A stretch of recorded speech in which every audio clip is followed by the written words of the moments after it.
Great. So welcome everyone in the holy land of Facebook, the virtual country of democracy, supposedly. As long as you let Meta throw ads on your property. Is the night before Chanukah, what we would say in Hebrew, Erev Chanukah. But in a way, tonight is already the beginning of Chanukah itself. Who knows why? Anyone have an idea? How is Erev Chanukah part and parcel of Chanukah itself? Let me ask you like this, what is, even not using the word miracle, if you could use the word miracle too, what would you say is the main event of Chanukah? Yes, before latkes and dreidels were invented, back in the year, what was it? The year 100 something BC? Do we know the exact? Do you remember the exact year? Or something? It's around in that league, right? So very first Chanukah. Why did we establish Chanukah? What is it for? Chanukah is associated with two main events. One was the victory against the Seleucid, the Greek Empire, right? Antiochus IV, as Woody just saying, who known AKA Antiochus Epiphanes.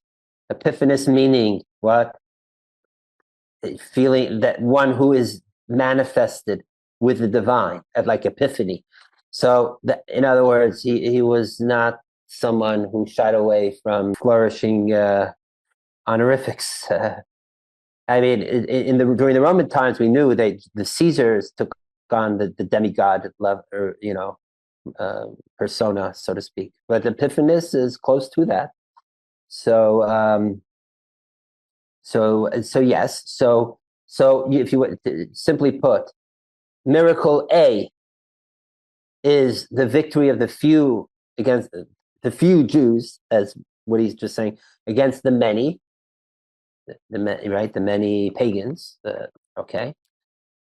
And with that victory, they were able to rededicate the temple, Beis Hamikdash, which led to miracle number 2, which is the discovery, which is itself 2 parts. One, finding the jug of pure oil, and B, that oil burnt for 8 days, even though it was only had enough for 1 day. Great. So chronologically, how did this play out? The day, the 25th of Kislev, when we actually observe Chanukah, is which day of these 2 events? You know? The answer is, it is the day after they won the war, when they went to dedicate the Beis Hamikdash and found the oil for the menorah. Okay? Meaning that the day before Chanukah is the day of the victory against the many. So the military element of Chanukah was fulfilled the day before Chanukah, meaning tonight, Erev Chanukah. Okay, so in a way, this already Erev Chanukah begins the whole celebration. Now, again, we celebrated on the 25th, meaning we emphasize the miracle of the menorah. However, if you look into the sources, right? So Aaron, you mentioned the source the famous source of the Gemara in Shabbos, right? With the sugya on Chanukah. But if you look at the Gemara there, the whole military part is a preamble. It's the backstory. It's the lead up to the main event. That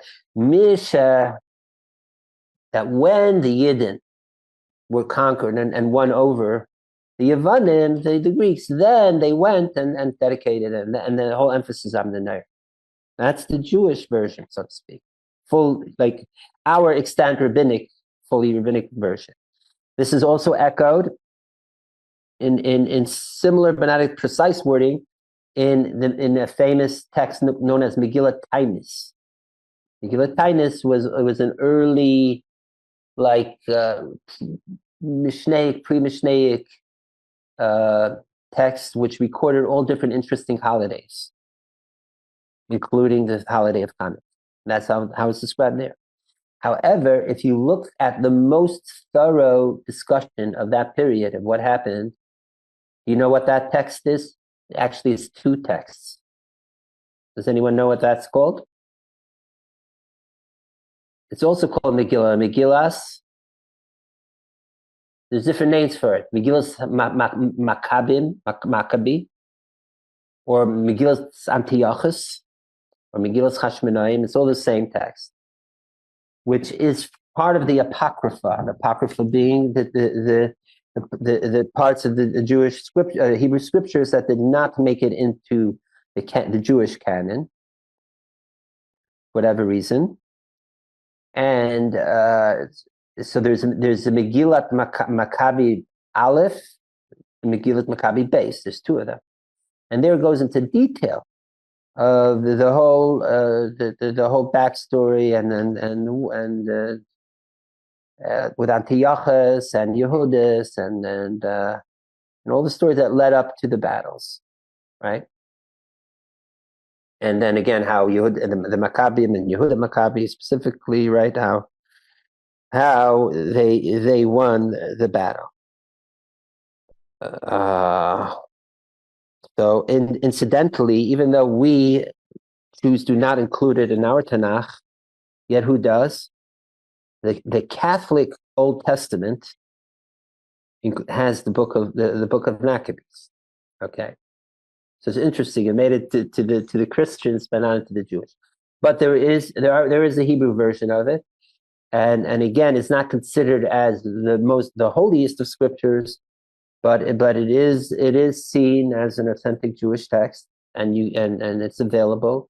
You could go, I think even Sefaria website or others' websites, you can look up Megillat Antiochus and Megillat Maccabi. All right. Over there, the emphasis is primarily on the military element. Okay, and that is how the war was won. And then what the dedication of the Beis Hamikdash is mentioned there as being after the victory, and that they celebrated for 8 days.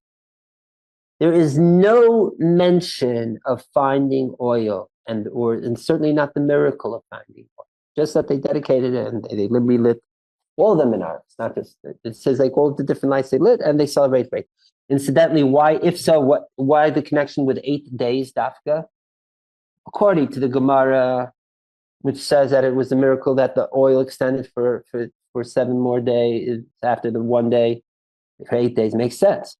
But why, according to Megillas Maccabim, was Chanukah 8 days? Does anyone know? Find this interesting. The answer is because that year, because of the defilement of the temple and what have you, and whatever the Greeks put up, they did not observe Sukkot fully, appropriately in the Beis Hamikdash, in the temple. So now that like a little more than 2 months later, they had the first opportunity to get back into the temple, they decided to celebrate like a makeup for the Sukkot that they missed out. So just like Sukkot is 8 days with the Shmini Atzeret, so too that is why Chanukah is 8 days. Incidentally, this also makes more meaningful an understanding that there's actually the Gemara in Shabbos has a little. So what is who knows the famous 2 opinions of how to light the menorah? The Mahadin of Mahadrim, when we light 8, is what? We light it according to Beis Hillel, which is what day 1 is what? 1, day 2, and up, going up. It says light doing Shammai, right? What is Shammai? Shammai says what? Light them all first. Right. That you light them all first, and then you go down. Why? What What again? Remind me. So the term in the Gemara is keneged parei hachak, to correspond to the cows of the holiday, meaning what? Or the bulls of the holiday, meaning a reference to Sukkah, the sacrifices of Sukkot. Sukkahs where they started on day one with 70 and they worked their, or 13 and worked their way down, rather. Altogether was 70, right? So it went 13 till 7. So it went down in number, right? That means you decrease each day. So let me ask you, what's the what's the connection of Chanukah with Sukkot? It's like weird, bizarre. Like the way you learn the Gemara normally, says okay, so it goes down, but really, what's the inside, real deeper meaning here? But based on what I just shared with you from Megillat Maccabee, that the Megillah Maccabee's version of why Chanukah's 8 days is as a makeup for Sukkot. So it makes sense. So too, we are commemorating that element of Chanukah, that it is like Sukkot, right? So we may perhaps, I don't know, perhaps Shammai himself was aware of what it says in Megillah Maccabee, right? So we already see established here two main elements of what Chanukah is. That there is let's call it quasi-miraculous part, meaning, or in Hasidic terminology, the way miracle is manifested in nature, meaning that it is a naturalistic operation of the world through the laws of physics, yet still miraculous, which is that the few could win, could be victorious over the many. However, is it full-blown miracle? That's who knows. We spoke about in the last couple of weeks about the Napoleonic Wars and different battles, and there were situations where Napoleon was outnumbered, 3-1 or whatever, and he won. Crazy. It wasn't a miracle. Of course, the people would have called it a miracle, but it was done through military tactics. There was certain logic, perhaps reason. I don't think the Megillah Maccabee it says anything miraculous per se happened for the Maccabim to win the war. It just so happened they just, of course, they had God on their side, right? As the Bob Dylan Guthrie song, I think it is also. I'm not sure that sings. So that certainly helped to find the right tactics. But it was melubash b'teva, as the term is. It was manifested. In other words, if they would teach at West Point the victory of the Chashmonaim, it would have been, wow, it was a genius win, but it wasn't like there was a miracle. What would be a miracle of battle? Would be a miracle like in Givon with Yeshua holding the sun up in heaven in order to win the battle, or that there's a story in the Gemara where who was it? Was it Nachum Ish Gamzu or so? He had the special sand that he gave to the emperor in so this is miraculous sand. You throw the sand in the battlefield up into the air and it turns into arrows and shoots down the opponent, right? That is real miracle. But military victory, even if it's quote unquote asymmetrical, it's still, you see how it is in naturalistic terms. That is on the 24th of Kislev. Then comes the 25th Kislev, and that is the real full-on miracle with the menorah itself. That even finding the oil, one could say, oh, that's just naturalistic. One jug rolled and it got hidden, and they found it. Fine, but that oil that is made for one day should burn 8 times as long. And there are different variations of how that worked. If they filled with an eighth in each one, or used most of it, the person died, and then stretched it out. Whatever way was in one place the Lubavitcher Rebbe explains that the miracle of menorah is almost like nimna ha-nimnais. It's like one of the most. It's like coincidence of opposites. It's like almost like an illogical phenomenon. Thank you, Aaron. Yes, thank you very much. Aaron found the connection in the chat to Sukkot. So it's from 2 Maccabees chapter 10. Thank you very much. And maybe we'll, if time permitting, we'll may share it soon also. So that is the miracle with the menorah is mamish miracle. Okay. What we would call almost nes that l'mayla miteva. It's above nature. Okay.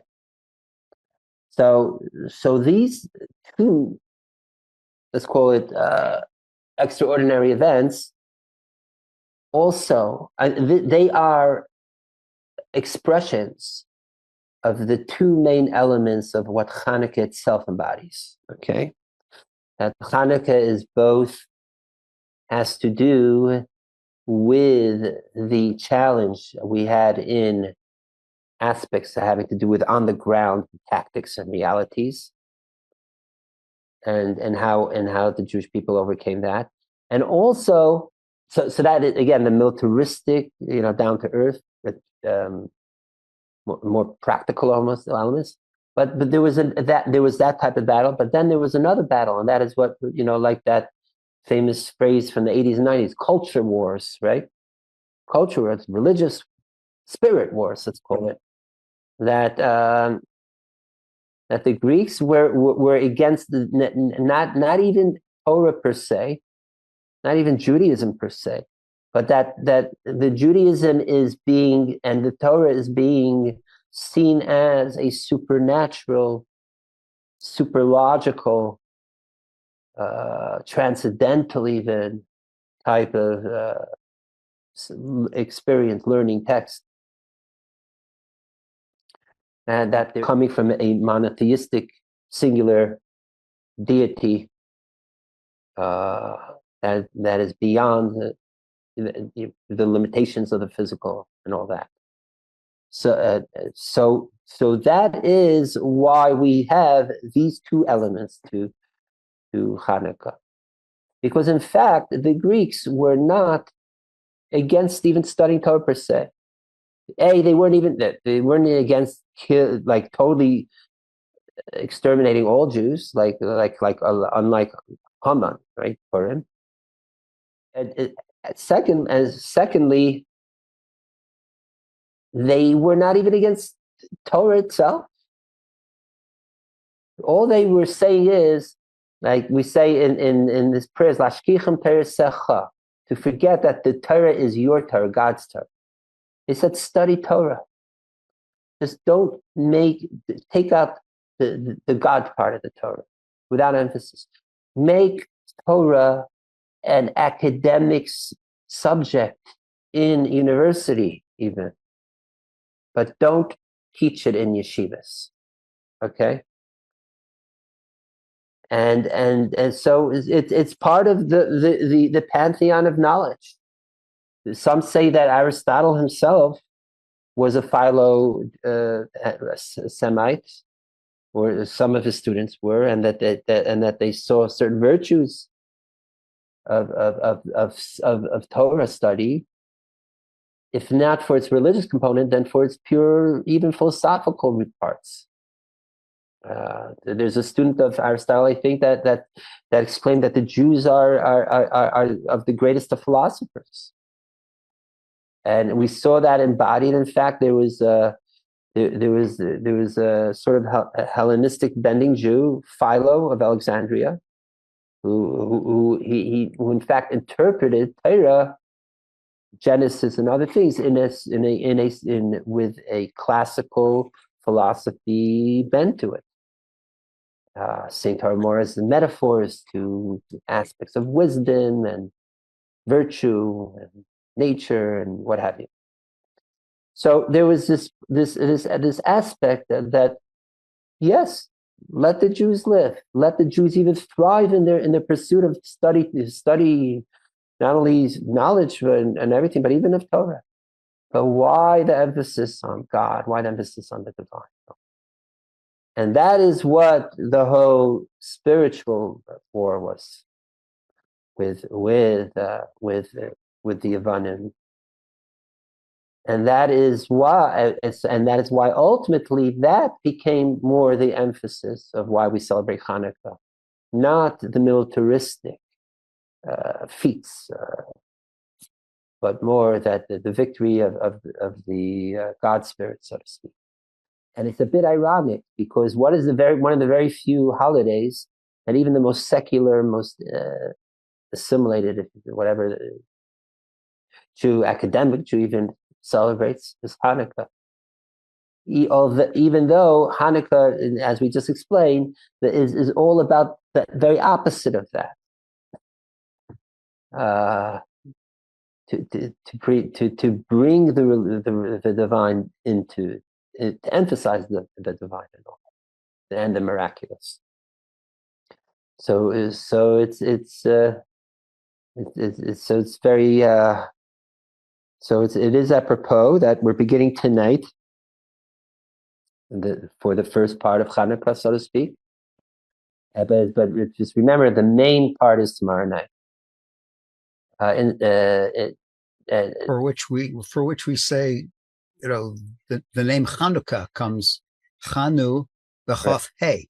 Right. Very good. Right. Chanu Chaf Hey, the 25th of Kislev. Very good. Right. And Chanuka, of course, is also the word of dedication, which is also our word for chinuch, for education. Again, telling us what kind of education, right? It's not, what do we mean by education? And by the way, there was a character, I think he's still alive. He's no more around Crown Heights. His name was Charlie Buttons.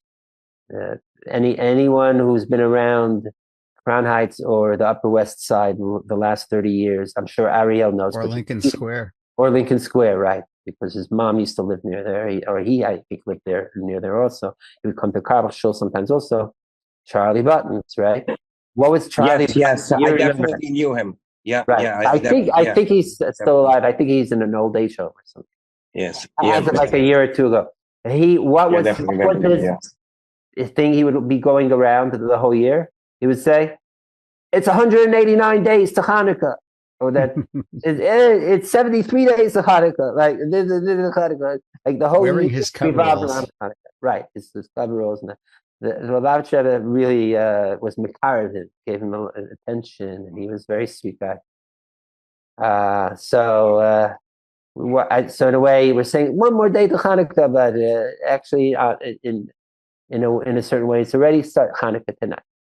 So may we dedicate in ourselves, like the Woody Guthrie song, we sang, whatever it means to you, the few against the many.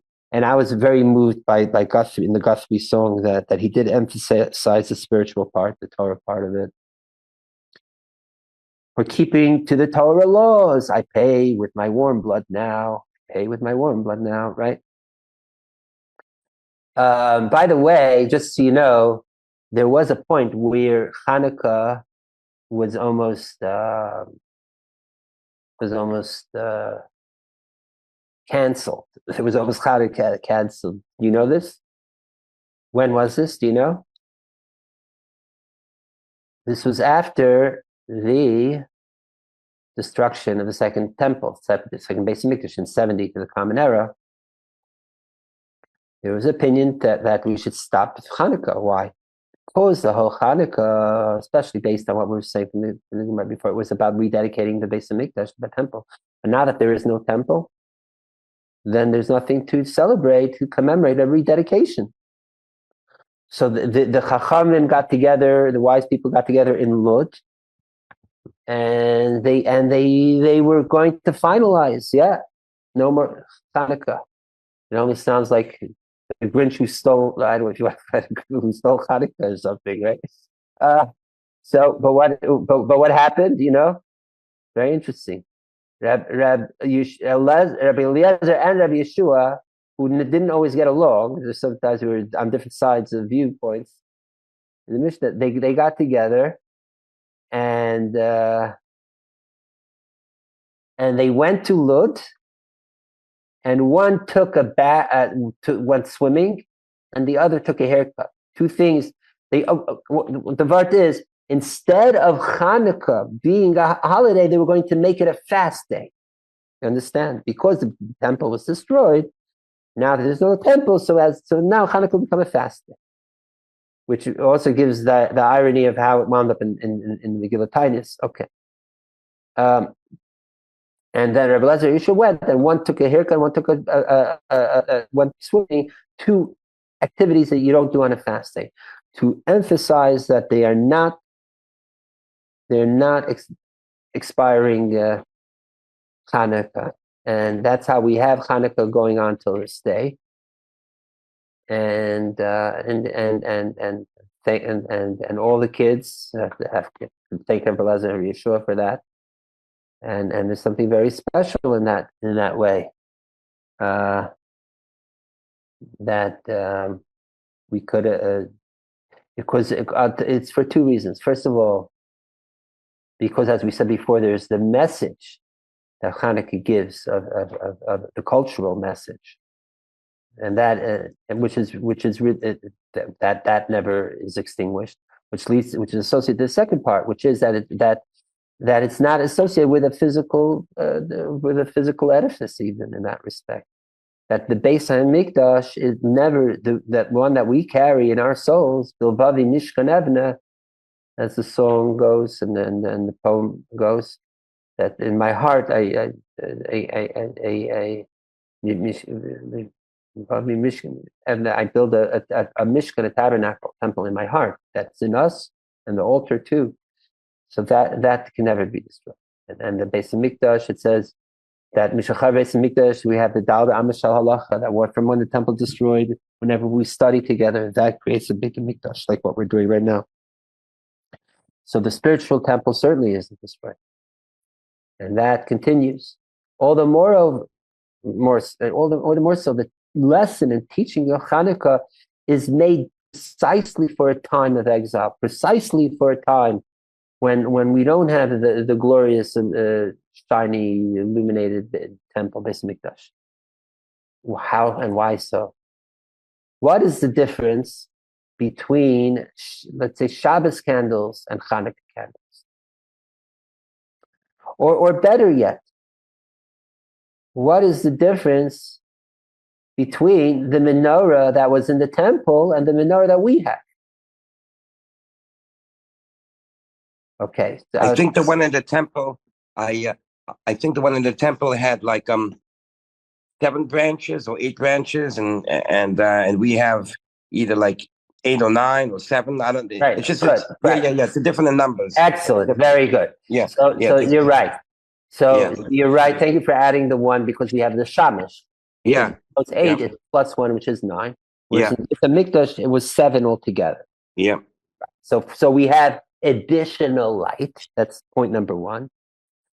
Other difference between our menorah and the menorah of the temple is, where do we place our menorah, and where was the temple's menorah? Yes, it was in the holies, right, 1 room before the holy of holies. That was the place that almost everyone didn't see. Exactly, everyone was on the outside in the courtyards or another part. No one really saw the menorah when it was being lit in the Beit HaMikdash. All they saw was the light coming out through the sky roof of the Beit HaMikdash. But for all intents and purposes, you could be in the Beit HaMikdash, visiting there in the courtyard and all that, and you wouldn't know, other than looking up to the top, to the roof of the building of the holies. You wouldn't know that there's a menorah lit. So it was inside, right? Whereas our menorah is put on the out. It used to be, the very early days, it used to be mamish outside.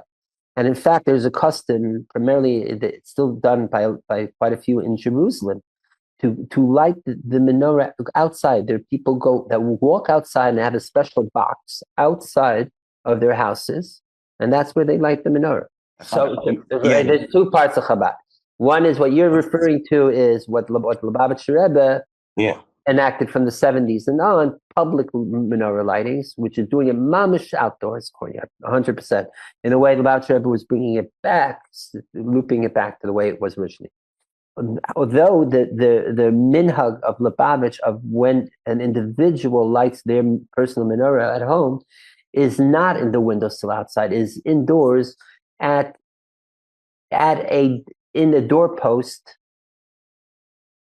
on the outside of it, like between your living room and your dining room. So in that sense, the Chabad custom, people who are walking around outside wouldn't even really know there was a menorah being lit there. But even there's the idea that's mibachutz, it's on the outside of the post.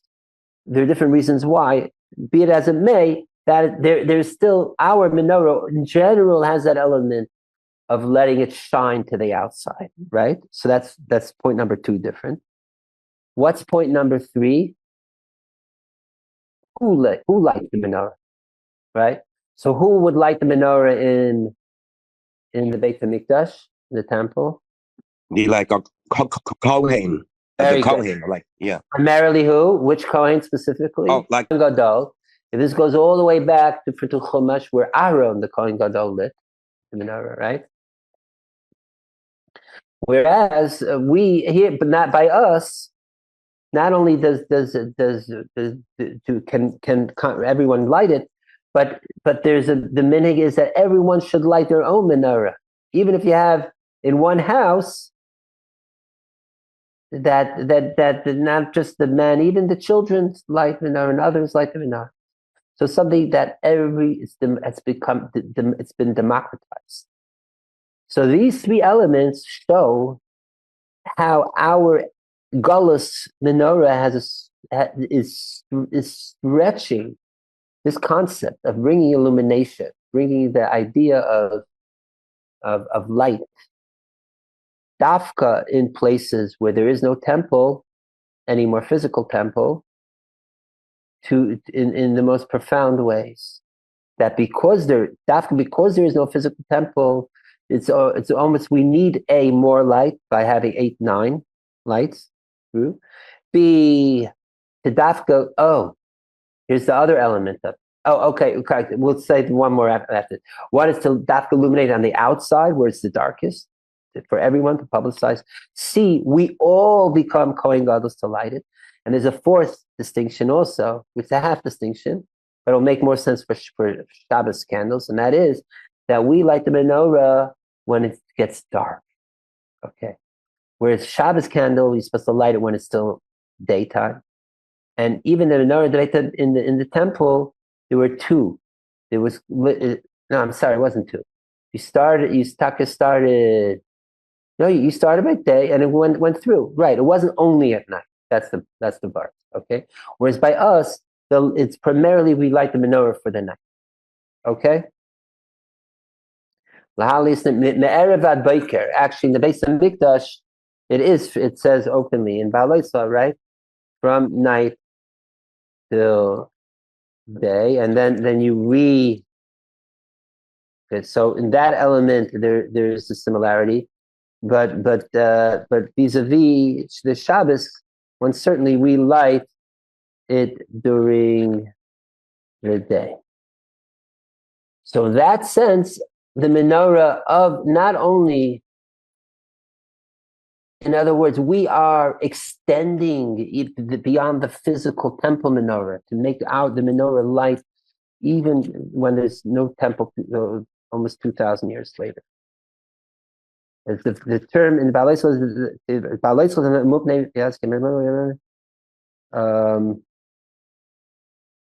right, light the menorah. And what is the term? Lahalois ner tamid. Right? Okay, so that is earlier. I think that's in Kisisa. Hang on, because there's specific. No, I mean Tetzaveh. Yeah, so in Tetzaveh it says, Me'erev ad boker, from evening to night. And before that says to take what? Pure oil. squeezed, right? Pressed oil, to light it for a can tamid forever.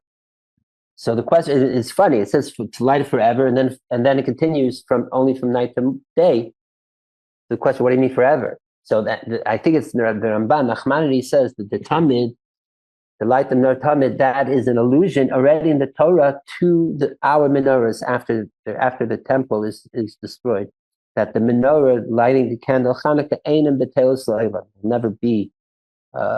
will never expire, will never be nullified.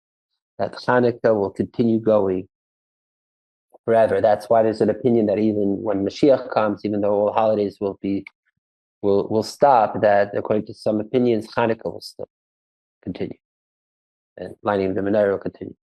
That is the tamid of the menorah light that we do. So, mamish, that is again the emphasis of how we could do that we could already be in a Beit HaMikdash state, dedicating ourselves, preparing ourselves for Chanukah, already beginning tonight, and really be bringing out to all aspects, both as we said, the two miracles that are associated with Chanukah, both tapping into our spiritual eternal parts, and the parts of that of bringing up of the light, the candle, the soul, Ner Hashem Nishmat Adam, it's the soul, also Torah, the Torah being the light, right? And so the way it's explained also is that a candle or lighting a menorah is a wick with oil. That the wick is the soul as manifested in the body. The oil is wisdom and the Torah, and this wick lit, that is the soul being ignited. Okay, so we need both the wick, the oil, and light. The oil is more specifically associated with esoteric parts of Torah.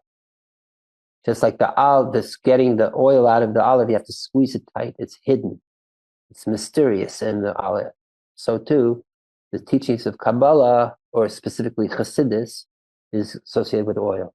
According to some opinions, it's known as Razin Dirazin, the mystery of mysteries. That wine is just mystery. Wine, you also press the grapes for the juice to make wine. But it's an easy press. But olives, you have to really kvetch, really get it out, right? That shows even more hidden. And that is specifically the deepest parts of Torah. So God willing, that hopefully that is our approach here too. That's what we share here every Wednesday night, teachings of the deepest parts, mysteries of Torah. If you remember when we were learning the songs of the Arizal, we went through the different liquids and how it's associated with Torah and other aspects, right? Water, oil, wine, honey, dew, and they're all associated to the soul. So the shemen is zach in Yiddish we say leutish, pure, and this even the oil itself makes out this point. And we were saying before that it's not about that we were threatened by the eradication, by total annihilation, but rather just to Hellenization or secularization or profane, because again it's not like there was no oil. It says, if you read the narrative in the Gemara, there was other oil around, but it was tameh, it was impure, it was defiled oil, so they couldn't use it. And the whole miracle it was to find the one jug that still had the stamp of the high priest on it. The Chesame Shel Kohen Gadol, they say this is the soul imprint of our yeshida, of our fifth dimension of our soul. That was that special jug, which was pure, tahir, pure. The truth is, halachically, they could have lit the menorah with the impure oil. It says that if the impurity is omnipresent, the only thing available. There's a Gemara, I think it's in Yuma, says you could use the impure oil to light. So the whole miracle of finding the pure oil was in itself not halachically that essential. It was because God was making a certain point here. This point, like again, that the Greeks said, we don't want to get rid of your oil. We just want that your oil should be impure. So we don't care if you learn Torah. We just want you to get rid of the God factor of it, the pure part of Torah. Okay. So that too, that is the lesson of Chanuka, that not to keep it pure, baby. 100% natural, pure. And then the miracles will follow. So that is mamish. That is our point. That's how it's related to us too. That to have the purest, drawing from the purest parts of us, for to bring out the most purest of light. So all this all gives us a great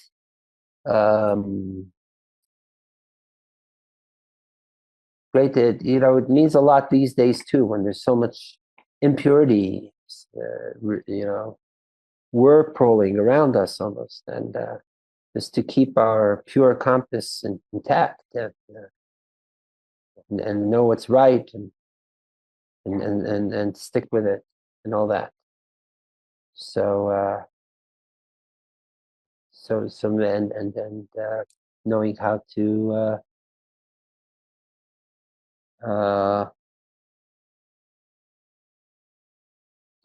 keep that Torah pure too. So that is that part of the miracle. Then there's, as we mentioned before, there's the earlier part which was mainly tonight, which is the militaristic part that had to do with the Maccabean. Now, though this whole setup here was almost showing that that the miracle of the oil and the menorah is superior to the miracle of the military might. Yet, let's take a little shift here, and we're going to now make the holy argument that there is possibly an advantage even in the militaristic part. Okay, and we're going to start with the very word itself, Maccabee, right? Because that's what it was. It was the fight of the Maccabee and the Hashmonite. Now, and this is also, you're going to see, will connect a bit into our Torah portions and materials of it, and we'll segue hopefully from there into the Parsha. Actually, it has to do with last week's Torah, and a continuation of what we were discussing last week too. If you remember last week, Vayishlach, we spoke about, we began Yaakov, right, telling God, to help him from his brother Esau, right, who wants to come and possibly beat him up. And Yaakov, what does it say? What does Yaakov say before that? Let me see. Vayishlach Yaakov, yeah. That he said, I was with Lavan, I lived, it's on your screen, and I had all the cattle made up. He was going to beat me up. So therefore, I pray to God, help me. And then we said, Katonti, because I'm small. I'm so humble. As they translate in Safari here, unworthy. From all the kindness and truth. We spoke about this last week. We also read the letter from Alter Rebbe. What does it mean to be small? That the closer you are to the source of the infinite, the smaller you feel, the more you're aware of the kindness and all that, right? The more you fit. And same me for my brother who's going to beat me up. But you said Oh, so here it is. So in this very verse where he says, I'm spoke, he says, Ki b'makli avarti yasyad. For with my staff I crossed the Jordan, and now I'm two camps. He says, I went out of Israel with just the stick. It's like you say, just the shirt on my back, so to speak. And I'm coming back with two big entourages, right? By the way, this staff, they say this is the same staff of Moshe Rabbeinu, of Moses, and also of Mashiach. Now, look at these words. Ki b'makli. Right? Look at the first four letters of Ki b'makli. What letters do you see? Actually, I typed it up, and I'm going to steer it in a way that will make it clearer. How about that?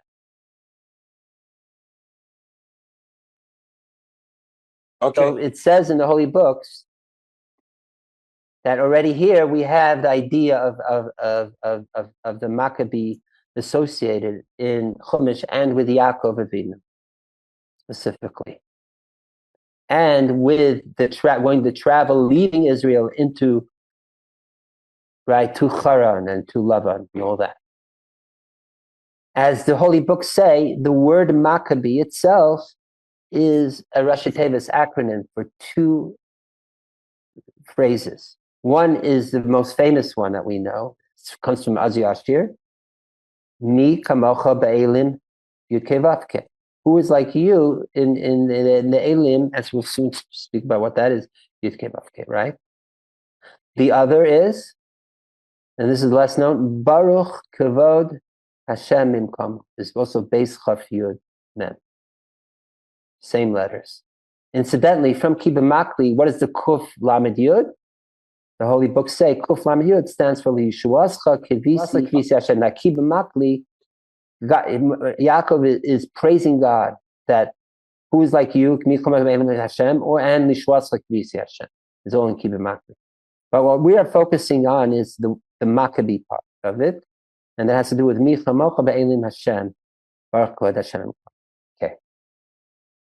Now, continuing on this, Be'elim means with, there's two ways to say Be'elim. Be'elim means to be like Be'elim, the strength, things that are strong.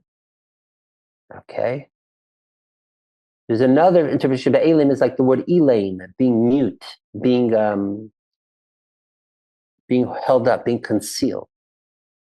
So it's explained in Kabbalah and Chassidus that the Elim, it refers to our world, our physical, mundane world. Our world where the darkness is strong, right? Where there's a lot of gevura, and also where things are concealed. That even here we have that there is the manifest, that the divine is manifested. Okay? That explains that Yaakov is saying, that Yaakov came to bring the holiness of God even into the physical, even to the darkest parts of the world. And this also follows with the meaning of Baruch Kavod Hashem Imkomo, that blessed is Hashem Imkomo, from his place, meaning from where God's original side is up there, but we say it's being brought down into this world, right? That is like into the world of human beings, right? Shema, like we know in Shema, we say it after, we say it quietly after Shema Yisrael. Also, in the original source, in the vision of Ezekiel, it's the Afanim and Chayat HaKodesh, the wheel angels and the holy animal angels that say Baruch Kavod Hashem Imkomo. Whereas the Srafim, the fiery angels, are the ones that say Kadosh, Kadosh, Kadosh Hashem Tzvakos. So Kadosh, Kadosh, Kadosh is like high and remote, but Baruch Kavod Hashem Imkomo means that it's bringing it down into this world, okay, even into the darkness of our world. Mimkomo, from God's comfortable zone up there, no, coming down here. Understood? So now let me ask you, if that is so, it's about bringing the divine. Why in both of these verses, it uses Yud Kei Vav Kei? doesn't use Elokim. Usually we use the word Elokim for things that are manifested in our physical dark world. But here, we're saying it's Yud Kei Vav Kei, right? Yud Kei Vav Kei is more associated with Chesed, kindness, whereas, as we just said, Elim refers to more Gevura. So why are we using Yud Kei Vav Kei? And that is, yes, the Yud Kei Vav Kei is up there remote, but the whole point is to dafka manifest it and bring it into our physical. I would say more. Usually we say that we bring the Yud Kei Vav Kei into Elokim, or we transform Yud Kei Vav Kei into Elokim. But there's a higher way too, even higher way, and that is that we bring down Yud Kei Vav Kei into our world in its pure Yud Kei Vav Kei state, without transforming it into Elokim. Where do we see Yaakov saying this already? A couple parshas before, a parsha two before, I think in Vayeishev it is. Yaakov says, if you remember, he says, "V'haya Yud Kei Vav Kei li lelokim." Yaakov says, basically, his whole agenda is not to bring just any godliness into the world, just Elokim, or that the Yud Kei Vav Kei should be filtered through Elokim into the world. But he says, Yaakov says, I want that Yud Kei Vav Kei should be me in this world down here, just like Elokim is in this world, so obvious and apparent. Okay? So that is the point. That is the whole chiddush here. That is the whole spiritual agenda of Yaakov is that to bring the purity of Yud Kei Vav Kei into our world, and it remain Yud Kei Vav Kei in its purest form, and the world, even in the most concealed parts of the world. In fact, this explains another thing, that it says that actually that the angels that say Baruch Hashem Kamo, the wheel angels, the Fanim, and the holy animals, the Chayes HaKodesh, are a higher stature than the fiery angels, the Seraphim. Yet it's Dafka, the higher angels that say Baruch Hashem Kamo, whereas the Seraphim are the ones that say Kadosh, Kadosh, Kadosh. Shouldn't it be the opposite? But the answer is no. It's true that being holy, holy, holy up there, as Alan Ginsberg would also scream, holy, holy, holy, and being fiery is all very high, high and holy. But even holier than that is that you could bring the highest of the high to the lowest of the low, and it remains the same. That you basically break all partitions, all senses that there's a high and a low. And to be that, the messenger of that, facilitator of that, has to be the highest of the high themselves, meaning the everything of everything, meaning beyond high and low. And so that's because the highest angels are the ones that bring the Yud Kei Vav Kei to the lowest regions down here. So too, again with Yaakov, it's Dafke Yaakov who is the culmination, not just continuation, but culmination of Abraham and Yitzchak. And he's the perfect merger, blend, what's the word? Marriage of the chesed of Abraham and the Gebura of Yitzchak to make the Tiferet or Rachamim. Yaakov, Dafke Yaakov is the one that could actually bring the Yud Kei Vav Kei of its highest form into our physical world in deepest ways, right? And even into the darkest of spots. And as our parsha will be continuing till Vayigash, that not only going back in Israel, and not only in Haran, but actually even going down following Yosef into Egypt. So this is the Yaakov work, and that's why, and this is connected to what we were just talking about earlier about the Chanuka too. That Chanuka, especially nowadays of exile, is about bringing the light of the menorah dafka to the most darkest parts of our exile and at nighttime, and to places in the marketplaces where the stragglers go, and the Talmudaim go, it says that you could light the menorah until the last people are in the marketplace. We're known as the Termidayim, which were the lowest class in society. So it's Dafka getting to these most these regions, Dafka here that we could that we could bring down not just the divine, but the highest levels of the divine, God's very essence.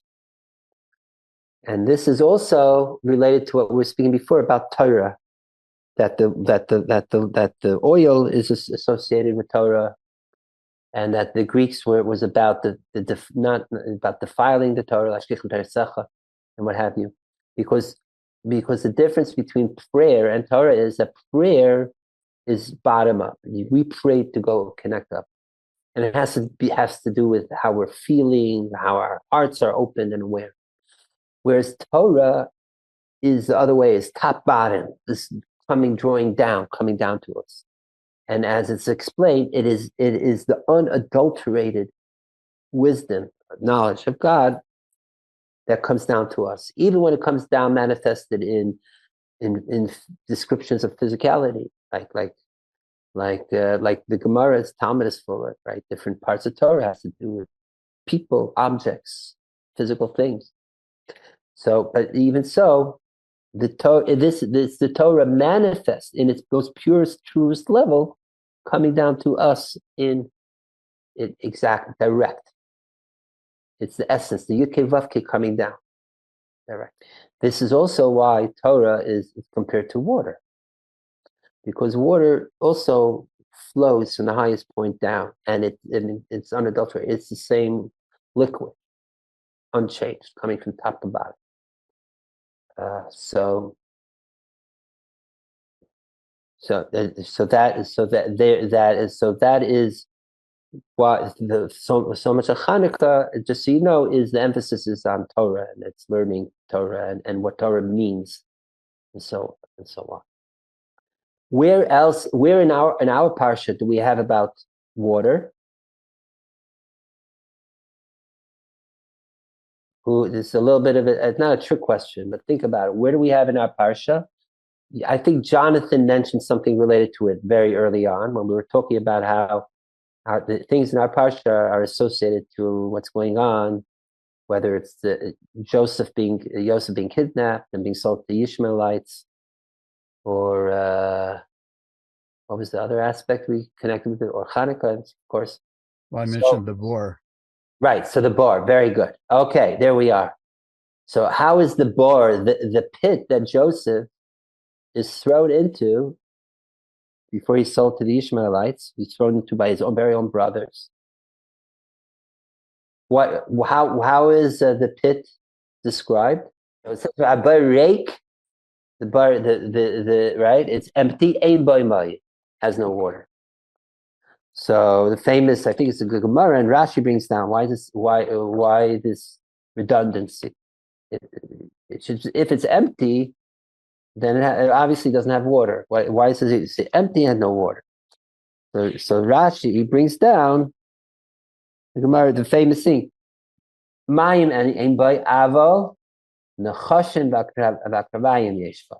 Yeah, it had no water, but it had something else, namely full of snakes and scorpions, right? With what do you think snakes and scorpions signify?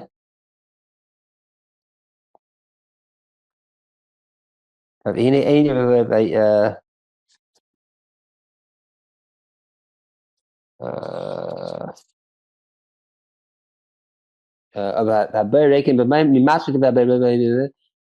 it's both the Medrash Shabbat and it's Gemara Shabbos. Actually, it's this Gemara where it brings down this term that no water but snakes and scorpions is next to the very same Gemara in Gemara Sechta Shabbos that talks about the miracle of Chanukah, which means that there is a connection between this and Chanukah too. Okay, so the snakes and scorpions obviously are the things of the very opposite of holiness. Things that instigate us, like the very first snake in the Bible, seducing us to the opposite of virtue. Scorpions sting and hurt, right? And things like that. By the way, it's also brought down the Gemara. What's the difference between the poison of a snake and a poison of a scorpion? I'll give you a hint. One has to do with hot. It has to do with hot and cold. Which one is hot poison and which one is cold poison? The snake is hot sting, hot bite, let's call it. I think there are snakes that sting too. Don't just bite. And mostly we speak about the bite, right? And scorpions, their poisonous sting is cold. Incidentally, how do you know not to be mixed up about it? Look in the middle letters of their word. What is the middle letter of the word nachash? Not a chaf, but a chet. Chet. Right. Now, what is the Hebrew word for hot? Is cham, right? Cham is also a chet. Hot, cham. So nachash, the ches of nachash shows that it's hot, poison. What's the two middle letters of the word of akrav, of scorpion? Kuf and reish. That spells the word kar, which means cold. Okay? Meaning that there are different ways that we could be distracted, seduced, or become poisoned, so to speak. There are ways through heat, right? And hotness, passion, lust, build high energy, and so on. Then there are ways of cold. There's also could be cold, being numb, being disinterested, being lethargic, being passive, allowing something to happen, inactivity, cooling off, holy passion, right? So that's unholy coldness. In fact, we say even in the realm of punishment, so to speak, most times we say Gehenna is heat, hot fire. But there's also a thing called Gehenna of snow, of cold, being frozen, like in those sci-fi movies where everything freezes. Okay, coldness could also be the extreme, the other side. It's a famous story with the Baal Shem Tov, right? And he was with his students, and they passed a lake. And they saw that it was around Xmas time, and they were carving in the ice in the lake, in this big things, imagery that has to do with what is antithetical to Judaism. So the Baal Shem Tov was told to students, even from this we could learn something, because Baal Shem Tov would teach anything you come across, you should learn something from. So what do you learn from this? So he said, and the term in Yiddish is zwischen Kaltkeit und Kfira is adina mechitza. That there's just a thin partition, thin difference between holiness and heresy. So, excuse me. Yeah. Gesund. Right. So you see, even water, as we said before, that signifies Torah, right? But if it becomes that could get cold till it becomes ice, till you can make even images out of it that are the opposite of Torah. That's how extreme coldness could be. So going back to the pit, so this too was saying that the pit that Joseph's brothers threw Joseph in was a place where there was absolutely no Torah, meaning that on their level, the 10 tribes, except Reuven, because Reuven was not there when the sale was happening. He was doing tshuva for mixing up the sheets, so to speak, the Bilhah and Rachel, and the whole story there, which we'll go get into another time. But Reuven was away doing tshuva.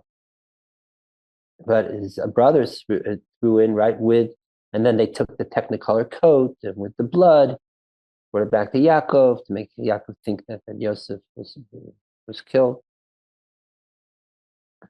So, Which, by the way, I was going to mention earlier, was one of the other connections to the current situation. They go back with a false report that the one who was kidnapped was already dead.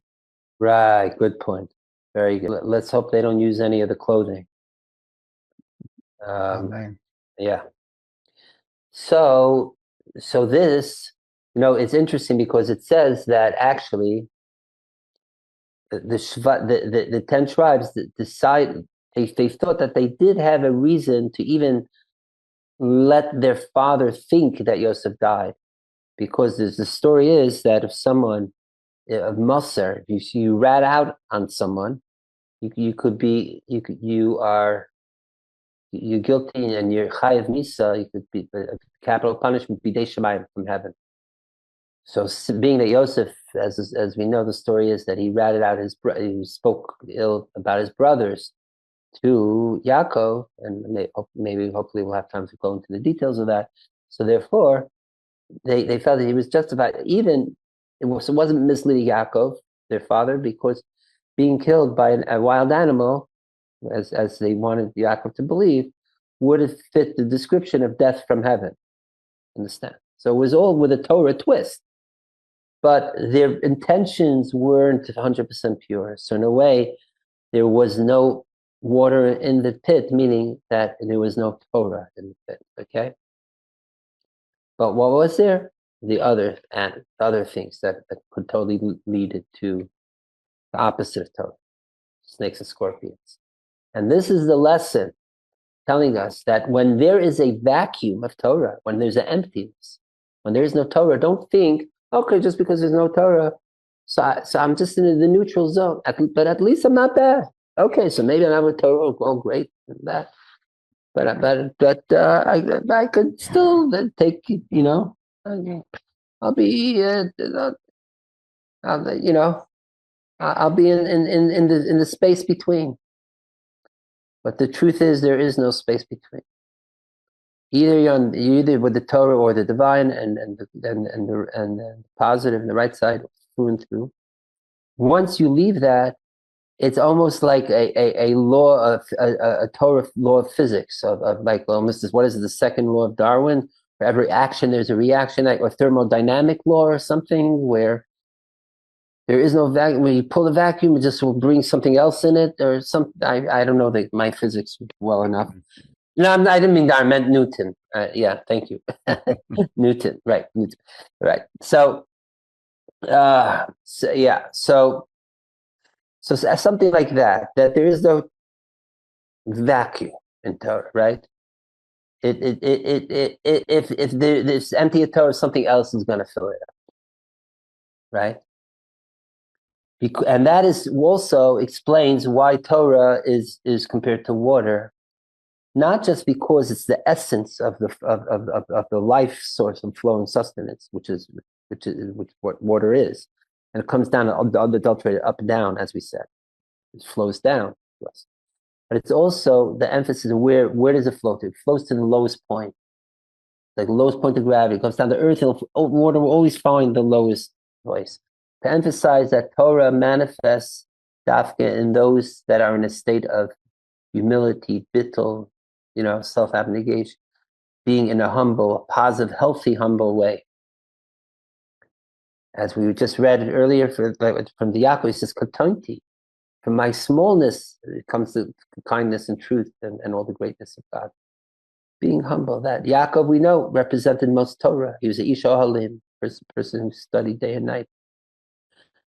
So the Torah resides only in that which is the lowest. As we know, Torah was given on Mount Sinai, the lowest of all mountains, and as we've spoken about many a time, about that virtue of anivus, about shiflos, as the terms are.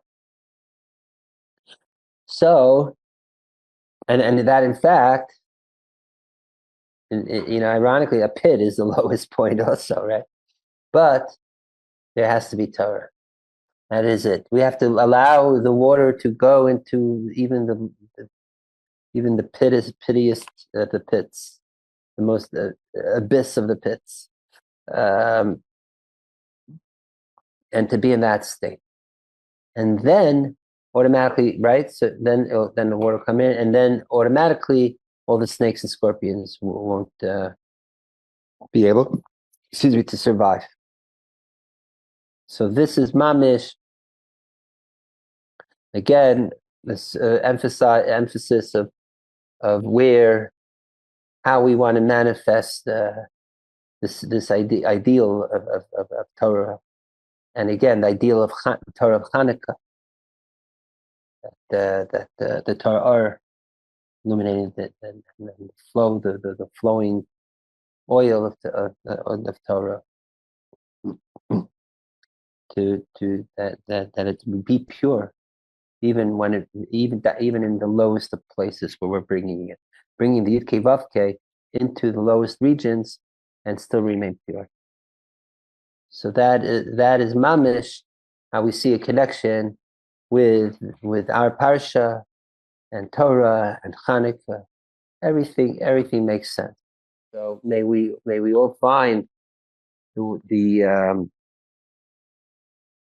in our lives too ways to get of our personal darkness and galus in preparation for Hanukkah, and to transform ourselves into our new selves in the name of Yosef himself. That why is he called Yosef? We learned when it was the last week's parsha, because he says Yosef li, that Rachel said Yosef li Hashem bein acher, that God increased to give me another son. And the Hasidic interpretation is that God gave li bein acher, another son, means to take the acher, the person, the other, the one who is even outcast, so to speak, who is in the dark, who is and transform and make him into a son, as close, most intimate. And that is Yosef adding to make more a surplus of positivity. And it's not just talking about someone else out there in the street. It speaks about the other, that's us, within us. To take the otherness within us, transform it back into like only son status, firstborn son status, so to speak. And that way we increase the best of who we are to become even greater and better. Okay. And this too, we could see is also with the oil of Chanukah, taking from the one oil, what amount just for one night, and extending it, stretching it out, increasing the light night to night till it becomes eightfold. Right? So blessing is to us all have the most bright Chanukah, most happy Chanukah, most illuminating Chanukah, most rejuvenating Chanukah, most yummy Chanukah. Eat them latkes, baby. That's sufganiyot if you're into that too. And hopefully we'll meet again next week while we're in the midst of Chanukah and continue about Chanukah and other interesting stuff. I always feel like there's still something more to say or add when it gets to this point, but maybe in a way it's good, like just to leave things in a way that there's always more to go, almost like not to be satisfied, like we finished, like we were saying before the lesson of Yaakov. It's not just because you came back to the Holy Land now it's over. No, just still feel that urge in us that there's still more. Okay, so there is more, and there's even more than more. And it's just had this little thing with Joey Rosenberg on Facebook. He was saying that he's a known exponent of Kabbalah, Hasidus, and psychology. So look him up, amazing person, Joey Rosenberg, if you haven't heard of him yet. Especially, he's written a lot on Torah of Itcha Meir, Morgenstern, whom I've spoken about here in the past. He was saying this whole thing that we have is that there's always, the great question. If the great question started with the Beis Yosef, Cairo, which is if the miracle of the light of the oil was because the oil for one day lasted for 8 days, so really the first day isn't really a miracle. It's the 7 days a miracle. So why do we observe Chanukah for 8 days with the first day? It should start the day after. Good question. So there's a whole bunch of different answers. The most basic answer is that from day one they split it up into eighths to stretch it out, and that was so therefore the first day was also a miracle. There are many other answers. In fact, there's a whole book that gives 100 answers on it. I remember when I was young, it came out. It was called Ner Lameya. And there's still people come up every year, always coming up with more and more answers to this question. So Joey was saying that this whole thing is because we're attracted to the unknowable. And therefore, we're always looking more answer because we'll never really know. That was his take on it.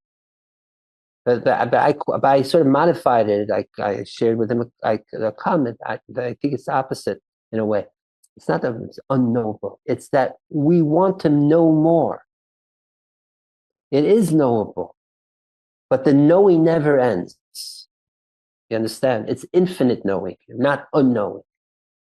So therefore, even if they're all good answers, it's not that we have more answers because our answers are unsatisfactory. There are some answers unsatisfactory. We say in yeshiva, we slug up certain answers and look for more answers. No, but I'm saying a lot of the answers are great answers. But the point is, we're not satisfied even with the best of answers. We always want to know more. Torah is infinite. Our exploration in that way of Torah goes on for infinite. Our discoveries are infinite. And that's the thing, it will go on infinite. The only thing that's holding us back is that our physical bodies, we're mortal and finite beings. But if we live forever, we would be learning forever. The soul is certainly learning forever. So that is maybe another lesson from Chanukah. Never stop, not just in addition to everything, whatever we're put in this world for, specifically the learning part. Learning, it never ends. Learning never ends. That's the way in camp I used to announce it after learning class. Learning never ends. So it goes on forever and ever and ever. And on all levels, even from simplest reading Torah to the deepest, it's all. By the way, they say that's why Torah, again, is to bring it down into the most, even to the physical and basic. That's why Torah is optimally, you say it verbally. You don't just think it. It's not like reading a book where you keep your mouth closed. That's why you go to basement. What is this stuff about? Why? If you're reading, if it's all about understanding in the mind, just read it like you're reading like I don't know, like a college textbook. But we don't do that. Why? Because we're saying we're manifesting, bringing it into the physical, into our. It says enunciation of lips, moving lips is action in itself. So that's what it is. Torah is not just highfalutin psyche and mind stuff. It's physical too. That's why the best of learners are shuckling, shaking away. Even says he learned away beresis with sweating and other things, gesticulations, right? The famous thumb twiddling while you're learning, and all this stuff. So maybe by the way, related to part of the reason why we play dreidel, it's brought down, is because the Hellenizers try to stop the children to play Torah, to learn Torah. So therefore, they made a game. They would learn Torah, and when they saw the inspectors come to see if they're studying, they would go out and take out their tops and start spinning them. So they thought they were just playing, but really they were studying. Okay, so we see even to certain things of Chanukah, even the dreidel is related to this thing of like learning Torah. Okay, so dear friends, is long like land and wide like the sea. Again, like the infinite sea, so the water, the mayim yam, the mayim at the yam, right? The water of the sea. Mayim layam machasim. It says when Mashiach comes, the Torah, infinite Torah, is bimala haaretz deis Hashem. That's how the Rambam ends the Hom Shetera, that being that there won't be any more war and no need to even work, everything will be taken care of.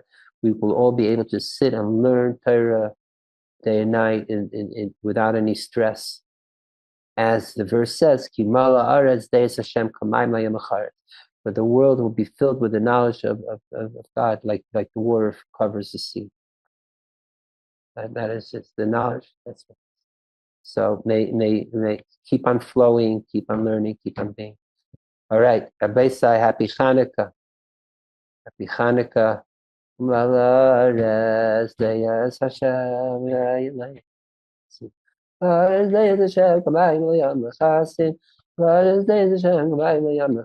off with a Chanukah song. Next week, hopefully, we'll do some more more hands-on Chanukah stuff. We'll sing more Chanukah stuff. Maybe like the menorah next week. Hopefully, okay. So most likely we'll have next week, unless there's something comes up, then I'm obliged to do something Hanukkah related. So far, I'm not available Wednesday night. So if everyone wants to join in, we'll just go up with Vala Nissen. V'yal hanisim, v'yal glories, v'yal joys, v'yal niflaot, she'asita lavot, v'yamim ha'im b'zeh. Al nis. By the way, the nisim, you see, and shuot, shuot's the salvation being saved. V'yal nisim, v'yal shuot, v'yal. I just got found it. V'yal nisim, v'yal ha'purka. The purka being saved, v'yal ha'gvurot, the strength, v'yal shuot, the salvations, v'ala niflaot, and the wonder, shasita lavoteinu v'yamim b'zman. Right? So you see, even in this verse, we have, like we were speaking earlier, that there are two main types of miracles. You see, so nisim is regular miracle. The purkan,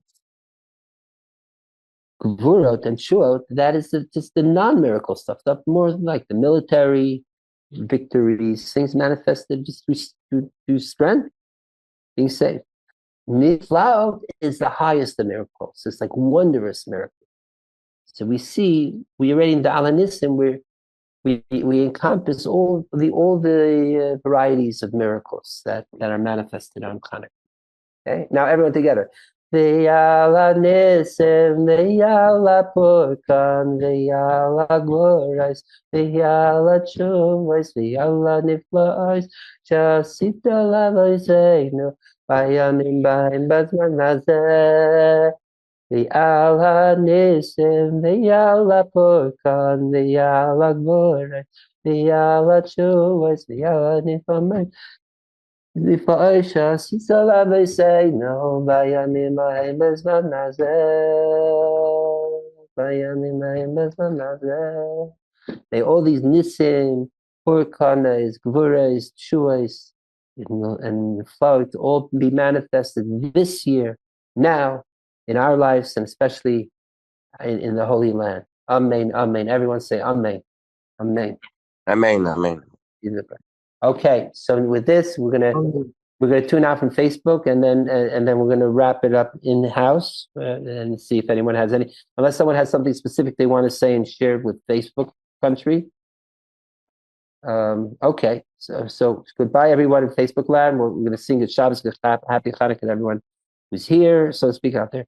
Good Shabbos, happy Chanukah. Aaron, good Shabbos, happy Chanukah. Good Shabbos, happy Chanukah. Jonathan, good Shabbos, happy Chanukah. Good Shabbos, happy Chanukah. Ariel, good Shabbos, happy Chanukah. Good Shabbos, happy Chanukah. Danny, good Shabbos, happy Chanukah. Good Shabbos, happy Chanukah. Steve, Zusha Abba, good Shabbos, happy Chanukah.